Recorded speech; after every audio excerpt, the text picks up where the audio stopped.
खुलुमबाय। गोजोन फुंबिलिनि गासैबो बड'लेण्ड बुब्लिनि अनसायगिरिफोरखौ बरायग्रोबाय। दिनै 2 मार्च रबिबारनि फानजामुथिखौ फरायथिनो लादों आं उदांस्रि मुसाहारिया। फानजामुथिनि गिबियाव दं मेष राशि। देहायाव बेराम आजार सोमजिनो हागौ। जानाय लोंनायाव सांग्रां जाना सोलिनांगोन। बृष राशि। गोबावनिफ्रायनो मावनो लानाय खामानिया जाफुंगोन। गोजौ फारसे दावगालांनो हागोन। मिथुन राशि। रांखावरि आरजिना लानो हागोन। बेफार फालांगि खालामोब्ला मुलाम्फा गोनां सान जागोन। कर्कट राशि। साननाय बादि मोनसेबो खामानिया जाफुंनाय नङा। खामानि मावनायाव बेरेखा सोमजिगोन। सिंह राशि। देहाखौ जोबोरैनो लोरबां मोनगोन। जेबो मावनो दांनो गोसो जानाय नङा। कन्या राशि। थांखिखौ जाफुंहोनो थाखाय सोरजोंबा जगाजग खालामनांगोन। दसे समबो जिरायथेरनो सम गैयै जागोन। तुला राशि। गोदान रादाय खानो हागोन। न'खराव बयनिबो खुसि फैगोन। वृश्चिक राशि। गिदिर बेरामाव गोग्लैनांनो हागौ। गोबां दुखु दाहा सहायनांगोन। तुला राशि। लुगैना थानायखौ मोनफुंनाय नङा। गोसोखौ असान्थि मोनबाय थागोन। मकर राशि। माबाफोर आनजाद होदोंब्ला जाफुंसारनो हागौ। गोजौ सोलोंथाइ लानो खाबु मोनगोन। कुम्भ राशि।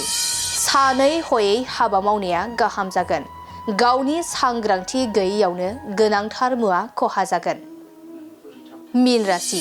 गोबाव समनिफ्रायनो नांथाना थानाय जेंनाया जोबस्रांलांगोन। गोसोखौ सान्थि मोनगोन। दिनै सानसेनि राशि फरायथिनायाबो एसेनोसै। आसा खालामो नोंथांनि दिनैनि साना मोजाङै मोजां थांगोन। बेखौ बड'लेण्ड बुब्लि नखरनिफ्राय मिजिंथिबाय। गोजोन्थों।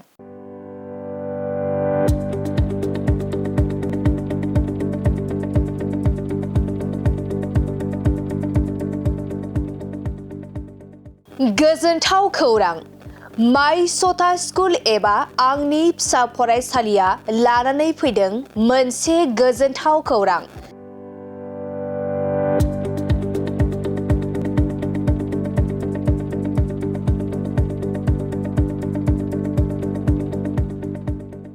क'क्राझार सहरनि जेडि र'डजों थांग्रा वार्ड नं 4आव माय सथा स्कुल एबा आंनि फिसा फरायसालियाव डे केयार, नार्सारि, LKG, UKGनि थाखाय मुं थिसननाया सोलिगासिनो दं।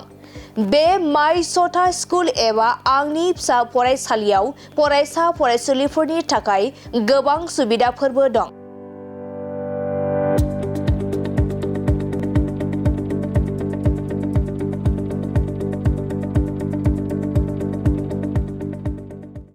अब्ला नोंथाङा माखौथो नायबाय थाखो? नैबे माय सथा स्कुलाव नोंथाङा नोंथांनि उन्दै गथ'साफोरखौ मुं थिसननो थाखाय साखाफारा जादो। माय सथा स्कुल एबा आंनि फिसा फरायसालियाव नोंथाङा थोंजोङै खौरां लानो थाखाय 8099887781 नङाब्ला 9531281982 बे मबाइल नाम्बारनि गेजेरजों खौरां लाहरनो हागोन।